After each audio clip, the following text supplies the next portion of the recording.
Akkam jirtu maatii waan eelaa akaadaamii barumsi keenya har'aan immoo kan ilaallu qubeewwan walitti fiduudhaan jechoota ijaaruu ilaallaa jechuudha. Kanaan dura viidiyoo adda addaa isiniif hojjedheen ture. Har'a immoo kan jechoota sagalee lama qabanii jechoota sagalee lamadhaan kan ijaaramanii viidiyoo isa dhumaadha jechuudha. Kanaaf viidiyoo kana booda jechoota sagalee sadeen kan ijaaramanii ilaalla waan ta'eef viidiyoo kana isa dhuma waan ta'eef sirriitti ilaala.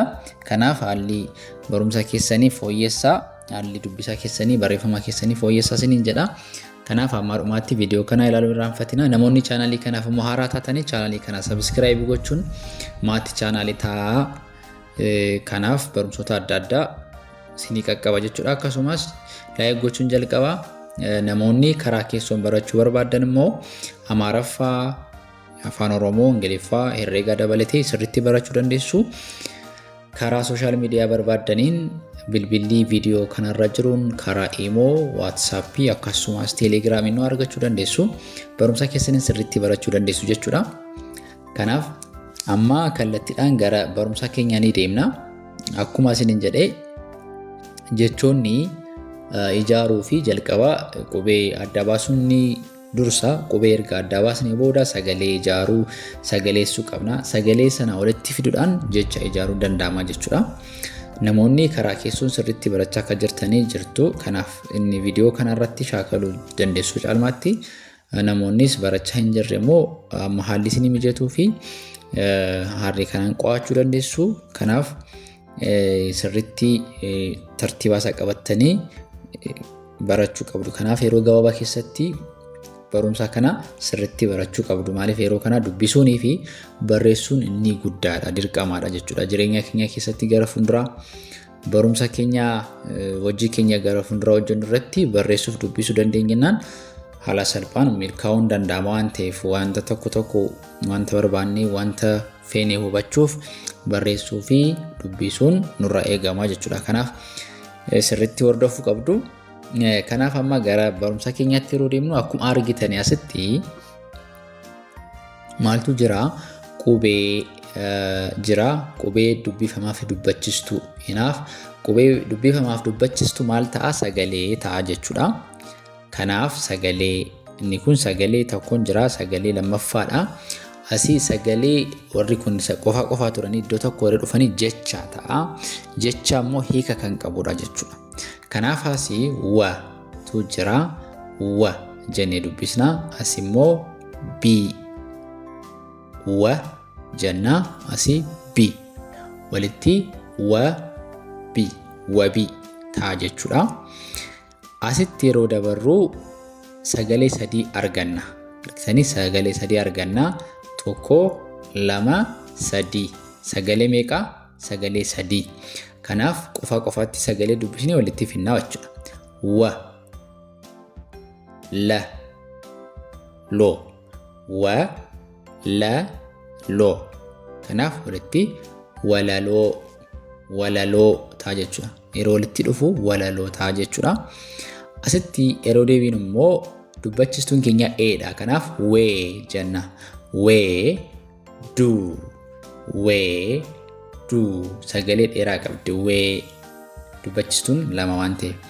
Kanaaf weedduu ta'a jechuudha. Weedduu ta'a. Asii sagalee sadii qabna. Asittis wee, ra, ra.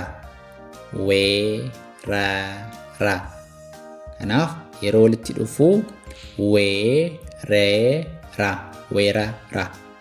Weerara ta'a jechuudha. Weerara jennaa jechuudha. Asitti immoo sagalee lamaa qabdi. Wii, cii, wii, cii. Argitanii sagalee lamadha.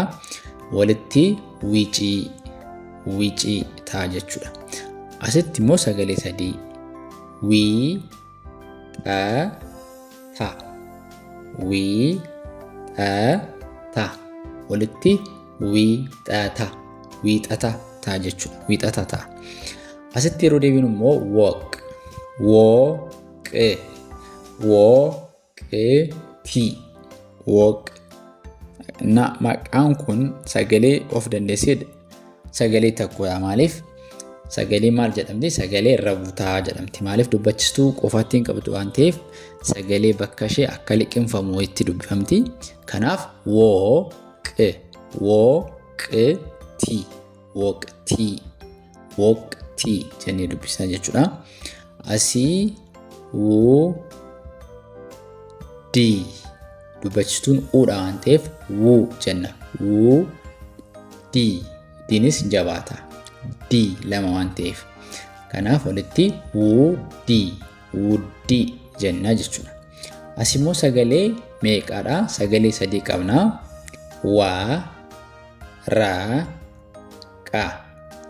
Waa, raa, qaa. Kanaaf walitti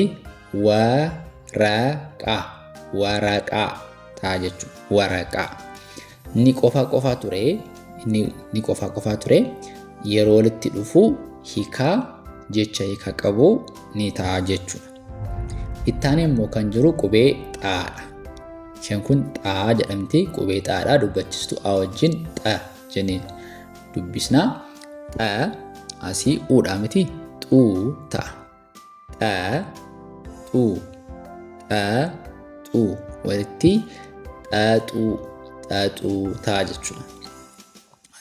Sagalee dheeraa xaa jenna. Xaa asii fi walitti xaafii ta'a jechuudha. Ittaanee kan jiru xeedha.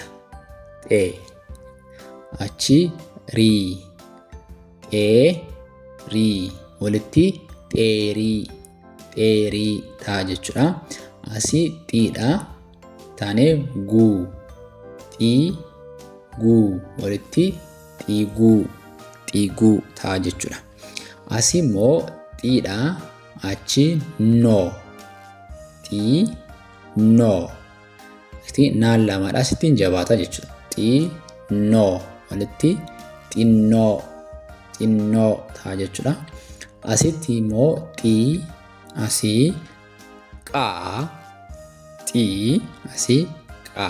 walitti xiqqaa ta'a jechuudha. Asitti immoo yeroo dhufnu xoo jenna. Maaliif oodha dubbachisuun xoo. Asii been hin jabaata.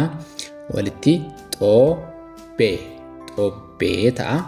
Asii sagalee sadii qabdi.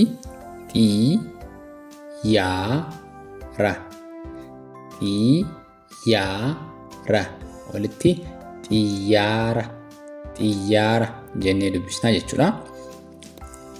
Asiin sagalee dheeraadha. Dubbachistuun keenya xuu lamaadha. Xuu jenna. Xuu lama qabna. Xuu walitti xuuxuu jenna jechuudha. Asitti yeroo deebinu maal ta'a? Xuu asitti rii walitti xurii ta'a jechuudha. Ittaanee kan jiru asii qubeen keenya yaadha. Yaanis qubee dubbachistuu wajjin yeroo dhufu kallattii garaagaraan ni dubbifama. Fakkeenyaaf asii sagalee lama qaba.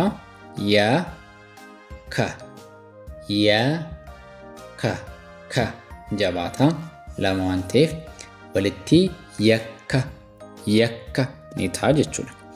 Asii yaa dheeraadha. Asitti yaada walitti yaada ni ta'a jechuudha. Asii yaadu walitti yaaduu ta'a jechuudha. Asii yaaluu walitti yaaluu ni ta'a jechuudha. Asitti yeroo deebisnu immoo dubbachituun keenya eedha miti ta'e. Kanaaf yee jenna. Yee si roo walitti fida. Yeroo ta'a jechuudha. Asittis yee sagalee dheeraadha. Yee asii yi. Kanaaf yeroo walitti fidnu yeeyyii ta'a jechuudha. yeeyyii ni ta'a. Baay'ee bareeda. Asii yoodha. Yoo asii muu yoo muu walitti yoomuu ta'a jechuudha. Yoomuu. Inni itti aanee jiru maalidha? Yoodha. Asii na yoo na walitti yoona ta'a jechuudha. Asitti dubbachituun keenya uudha. Kanaaf yuu jenna. Yuu moo walitti yuumoo ta'a jechuudha. Asii sagalee dheeraa yuu jenna. Yuu jennee xinnoo isheen dheeressina.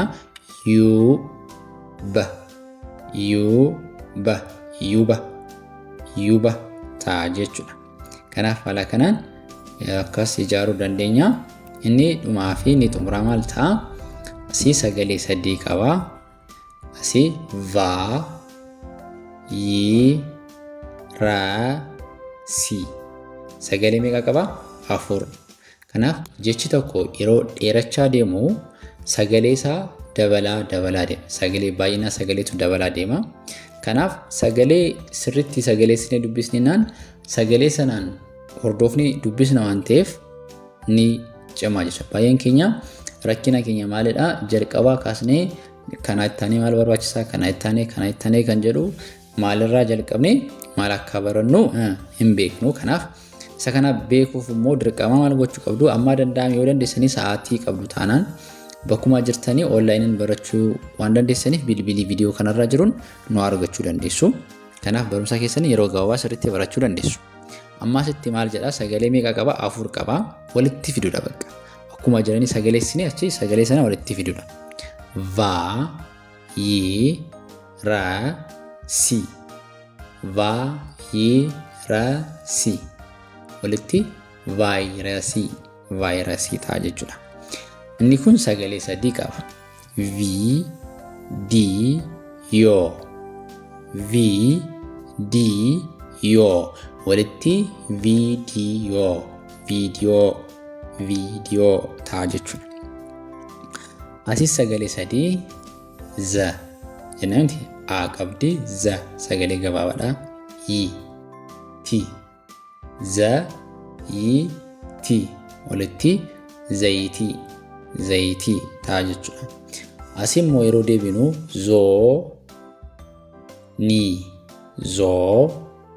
ni kanaaf sagalee 2 qaba jechuudha. Zoo achi ni walitti zoonii ta'a jechuudha.